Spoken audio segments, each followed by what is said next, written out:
बड़ी खबर आ रही है कि नफरती एंकरों के पास सुधरने का 1 महीना, ज्यादा से ज्यादा 1 महीना है। 1 महीने में नफरती एंकर या तो सुधर जाएं, नफरत फैलाने वाले एंकर, या फिर उनका बोरिया बिस्तरा बंध सकता है, उनकी दुकान निपट सकती है या सिमट सकती है।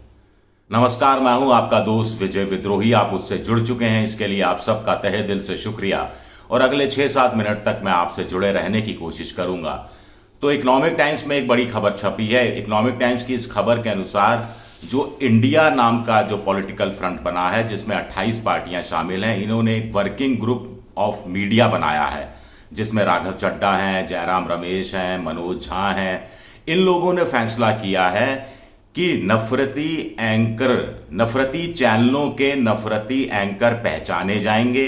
इनकी संख्या 8 या 9 या 10 हो सकती है और इनके किसी भी शो में, कोई बहस हो, स्पेशल शो हो, कॉन्क्लेव हो, अलग से बातचीत हो 1 to 1, कोई नेता इन विपक्षी पार्टियों का इंडिया की तरफ से नहीं जाएगा।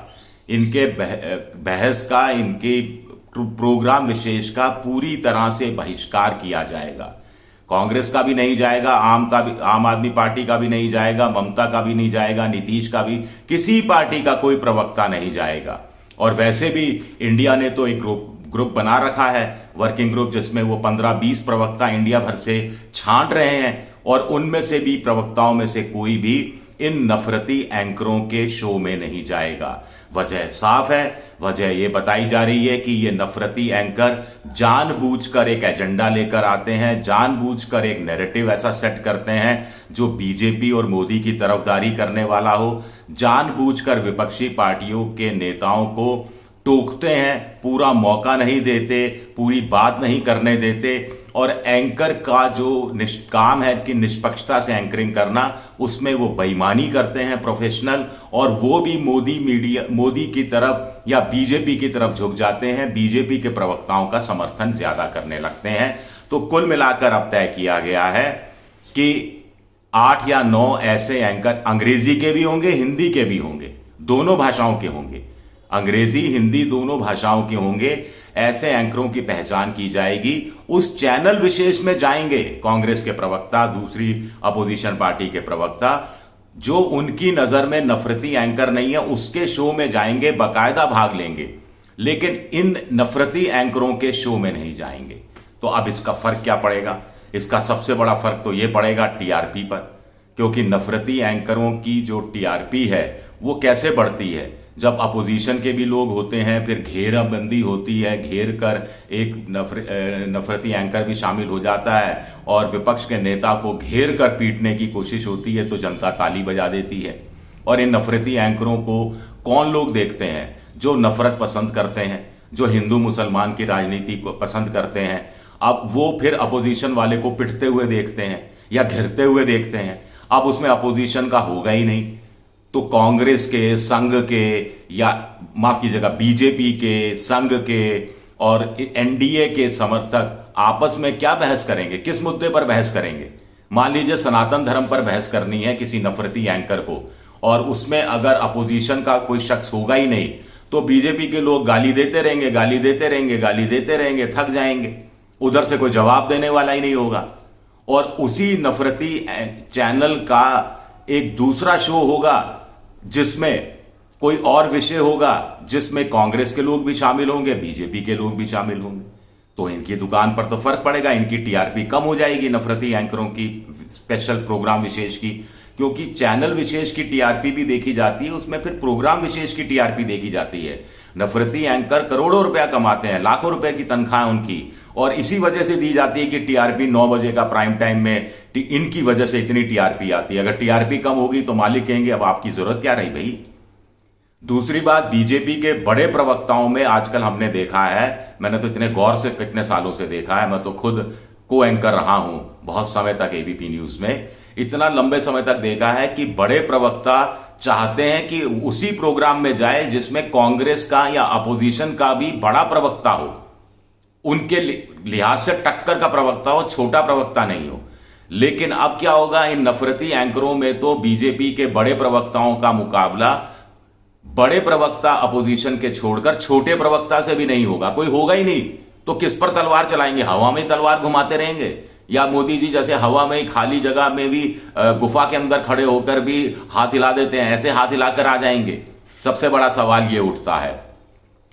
दूसरा एक बड़ा सवाल उठता है कि टीआरपी का मैंने आपके कह ही दिया कि टीआरपी पर असर होगा, और फिर इसके अलावा कुछ और सवाल उठते हैं। इसमें मैंने कुछ नोट्स बनाए थे कि अब नफरती एंकरों पर दबाव बनेगा, क्योंकि ये कहा है कांग्रेस की तरफ से या इंडिया की तरफ से कि 1 महीने के अंदर ये इस बात पर क्रियान्वित हो जाएगी। 1 महीने में हम 8-9 नफरती एंकरों की पहचान कर लेंगे और उनके शो का टोटल बायकॉट होगा।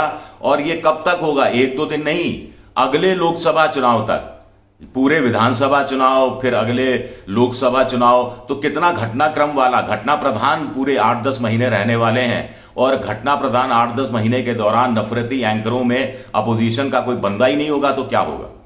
अब आप कहेंगे नफरती एंकर इसका रास्ता निकाल लेंगे। हम भी एबीपी न्यूज में जब थे और बीजेपी के प्रवक्ताओं ने आना बंद कर दिया था तो हम संघ समर्थकों को बुला लेते थे। फिर बीजेपी ने क्या किया, संघ समर्थकों पर भी दबाव डाला कि वो एबीपी न्यूज में नहीं जाएं, तो हमने फिर बीजेपी समर्थकों को बुलाना शुरू कर दिया। किसी को भी बैठा देते थे चैनल पर जो बीजेपी की विचारधारा से प्रेरित होता था। तो ये कहा जा सकता है कि नफरती एंकर भी किसी को बैठा देंगे ऐसे, लेकिन उसमें मजा नहीं आएगा, वो आधिकारिक रूप से कुछ नहीं बोल पाएगा। मान लीजिए बीजेपी और कांग्रेस के बीच किसी एक बड़े मुद्दे पर बहस हो रही है और कांग्रेस का कोई अधिकृत प्रवक्ता नहीं है, कोई बड़ा शख्स नहीं है, और कोई भी कांग्रेस की विचारधारा का समर्थक कोई बैठा लिया, तो उससे तो बहस में बात नहीं बनेगी। और दूसरी बात है कि वो बिना किसी पूर्वाग्रह के, दुराग्रह के बैठेगा, और अगर वो छा गया तो नफरती एंकर की हालत और ज्यादा खराब हो जाएगी, उसकी टीआरपी और ज्यादा गिर जाएगी। एक और चीज देखी है कि माहौल थोड़ा बदल रहा है।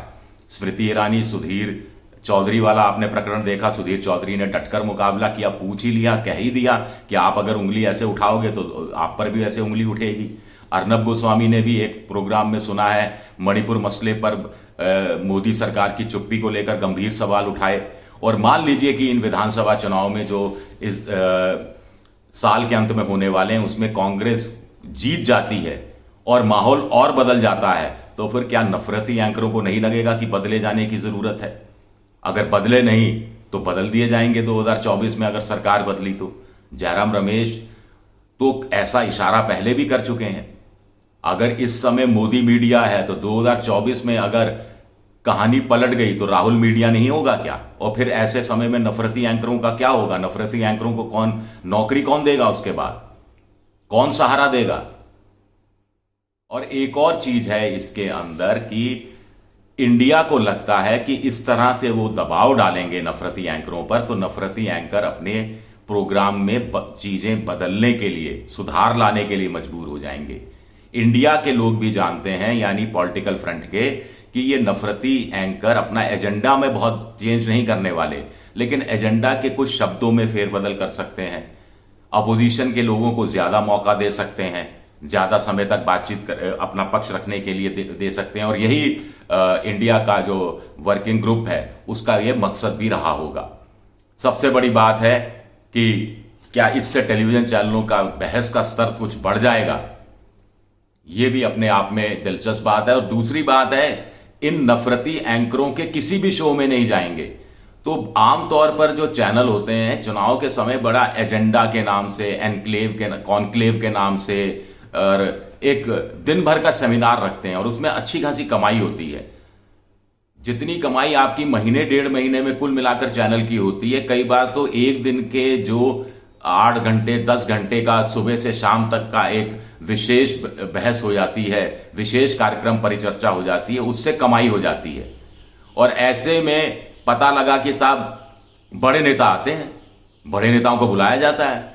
मान लीजिए जैसे राजस्थान में किसी ने कॉन्क्लेव किया विधानसभा चुनाव से पहले, तो वो चाहेगा कि मुख्यमंत्री हो, वो चाहेगा कि वसुंधरा राजे हो, वो चाहेगा कि सचिन पायलट हो, वो चाहेगा कि सीपी जोशी हो, वो चाहेंगे कि और कांग्रेस और बीजेपी के जो बड़े नेता हैं प्रतिपक्ष, राजेंद्र राठौड़ हो या फिर दूसरे बड़े नेता हो, डोटासरा हो।